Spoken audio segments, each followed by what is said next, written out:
មកស្គាល់ស្នាយផិច Alligator ដែលជាកំភ្លើងវែងរបស់អ៊ុយក្រែនវាគឺជាអ្នកបាញ់ស៊ីបដ៏ល្បីល្បាញរបស់អ៊ុយក្រែនវាមានសមត្ថភាពបាញ់បានចម្ងាយឆ្ងាយបំផុតរហូតដល់7គីឡូម៉ែត្រនិងធានាបាននូវប្រសិទ្ធភាពនៅក្នុងការបាញ់ទៅដល់គោលដៅយ៉ាងជាក់លាក់នៅក្នុងរង្វង់ប្រមាណជា2គីឡូម៉ែត្រដោយប្រើប្រាស់គ្រាប់កាំភ្លើងទំហំ57 caliber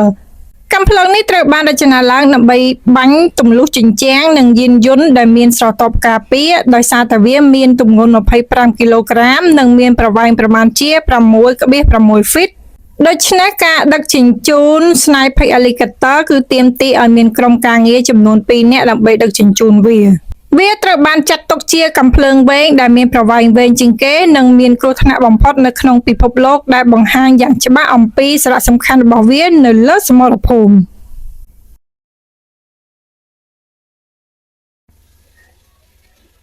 មកស្គាល់ស្នាយផិច Alligator ដែលជាកំភ្លើងវែងរបស់អ៊ុយក្រែន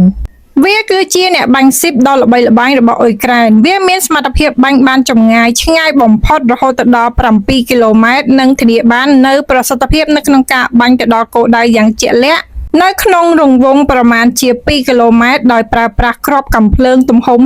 57 caliber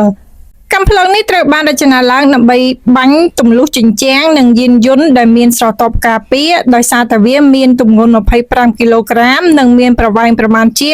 6.6 ហ្វីតដូច្នេះការដឹកជញ្ជូនស្នាយផិច Alligator គឺទាមទារឲ្យមានក្រុមការងារចំនួន2នាក់ដើម្បីដឹកជញ្ជូនវាត្រូវបានចាត់ទុកជាកាំភ្លើងវែងដែលមានប្រវែងវែងជាងគេនិងមានគ្រោះថ្នាក់បំផុតនៅក្នុងពិភពលោកដែលបង្ហាញយ៉ាងច្បាស់អំពីសារៈសំខាន់របស់វានៅលើសមរភូមិ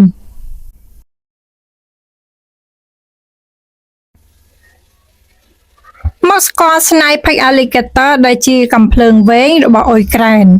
វាគឺជាអ្នកបាញ់ស៊ីបដ៏ល្បីល្បាញរបស់អ៊ុយក្រែនវាមានសមត្ថភាពបាញ់បានចម្ងាយឆ្ងាយបំផុតរហូតដល់7គីឡូម៉ែត្រនិងធានាបាននូវប្រសិទ្ធភាពនៅក្នុងការបាញ់ទៅដល់គោលដៅយ៉ាងជាក់លាក់នៅក្នុងរង្វង់ប្រមាណជា2គីឡូម៉ែត្រដោយប្រើប្រាស់គ្រាប់កាំភ្លើងទំហំ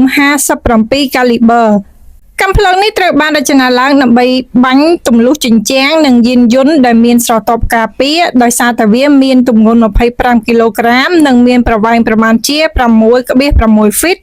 ដូច្នេះការដឹកជញ្ជូនស្នាយផិច Alligator គឺទាមទារឲ្យមានក្រុមការងារចំនួន2នាក់ដើម្បីដឹកជញ្ជូនវាត្រូវបានចាត់ទុកជាកាំភ្លើងវែងដែលមានប្រវែងវែងជាងគេនិងមានគ្រោះថ្នាក់បំផុតនៅក្នុងពិភពលោកដែលបង្ហាញយ៉ាងច្បាស់អំពីសារៈសំខាន់របស់វានៅលើសមរភូមិ